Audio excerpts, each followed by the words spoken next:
ప్రభుత్వం వచ్చి 2 సంవత్సరాలు పూర్తయింది. ఆంధ్రప్రదేశ్ అభివృద్ధి ఎలా ఉంది? గతంలో కన్నా పర్లేదు, మెరుగునగానే ఉంది అభివృద్ధి అయితేనే. గతంలో అయితే రాజధాని ఏదంటే చెప్పులేనటువంటి పరిస్థితి.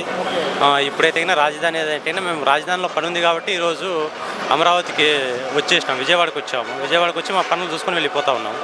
అదే ప్రజెంట్ జగన్ చెప్పినట్లు మావిగన్ అని చెప్పి ఉండింటే ఇప్పుడు మాగివానికి ఏ బస్సు ఎక్కాలని చెప్పేసి ఇదే బస్ స్టాండ్లో బస్సు డిపో మేనేజర్ అనే కూడా చెప్పలేని పరిస్థితి. ఆ పరిస్థితి లేకోకుండా మనకి రాజధాని బాగానే ఉంది. మేము ఇప్పుడు నిన్న సెక్రటరేట్కి వెళ్ళాము. సెక్రటరేట్కి వెళ్ళినప్పుడు కూడా వర్క్ అయితే చాలా బాగా జరుగుతుంది. మరి ఈ అమరావతిలోనే స్కాములు జరుగుతుంది, రైతులకు అన్యాయం జరుగుతుంది. దాని మీద తర్వాత ఎప్పుడైనా కూడా గవర్నమెంట్ మళ్ళీ జగన్మోహన్ రెడ్డి గవర్నమెంట్ వచ్చిన తర్వాత ఏదైనా స్కామ్లు జరిగి ఉంటే ఖచ్చితంగా దాని మీద ఎంక్వైరీ చేసి చట్టపరంగా చర్యలు తీసుకోవచ్చు, ఇబ్బంది ఏం లేదు. మరి ఈ మావిగన్ అనే అంశం మీద ఈసారి ఎన్నికల్లోకి వస్తారంట జగన్ గారు. ఏమైనా ఇంపాక్ట్ ఉంటుంది అనుకుంటున్నారా? దాన్ని ఎవరు నమ్మే పరిస్థితి లేదు. మరి ఈ ప్రభుత్వం వచ్చి విద్యుత్ ఛార్జీలు కానీ కాయగూరల ధరలు కానీ ఎలా ఉందంటారు? ధరలు పెరుగుతూ ఉంటాయి, నిత్యావసర సరుకులు ఎప్పుడు రేట్లు పెరుగుతూ ఉంటాయి. దాని ప్రకారమే మళ్ళీ రైతులు పండించే పంటలు కూడా గిట్టుబాటు ధరలు పెంచుతూ ఉంటారు. అది డెవలప్మెంట్లో కామన్, కంపల్సరీ డెవలప్మెంట్. ఇచ్చిన హామీలన్నీ ఈ ప్రభుత్వం నెరవేరుస్తుందా? ఇచ్చిన హామీలు 100% ఏ ప్రభుత్వాలు నెరవేర్చలేవు. ఇచ్చినటువంటి మేజర్ హామీలు ఏవైతే ఉన్నాయో ఆ హామీలని అంతో ఇంతో కొద్దిగా నెరవేర్చగలిగితే చాలు. విద్యా, వైద్యము, ఆరోగ్యము ఇవి చేయగలిగితే, రోడ్లు, రవాణా సౌకర్యాలు, తాగునీటి, సాగునీరు ఇవ్వగలిగితే అన్ని అభివృద్ధి జరుగుతాయి. అంతే. ఏంటి నవరత్నాలు వర్సెస్ సూపర్ 6 ఏది బాగా ఇచ్చారంటారు? ఇంకా పోవాలి కదా, ఇంకో 3 years ఉంది గవర్నమెంట్.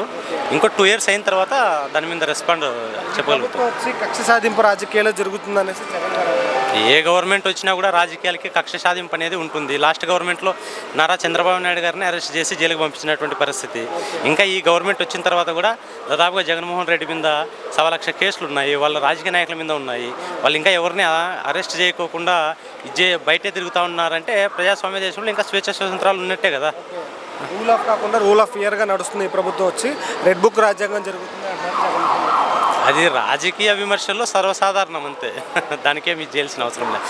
సామాన్యులు ఇబ్బంది పడితే కంపల్సరీ దాని మీద మనం రియాక్ట్ కావాల్సిన అవసరం ఉంది. రాజకీయాలు ఇష్టానుసారంగా పరిపాలన ఎవరు చేయరు. ఎవరైనా కూడా రాజ్యాంగానికి అనుకూలంగానే పనిచేయాల్సి వస్తుంది, చట్టాలకు అనుకూలంగానే పనిచేయాల్సి వస్తుంది.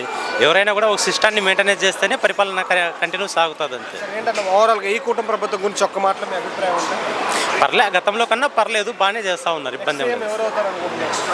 అది పబ్లిక్ నిర్ణయించాలా. మా అభిప్రాయం అయితే పర్లేదు, బాగానే ఉంది, పర్లేదు.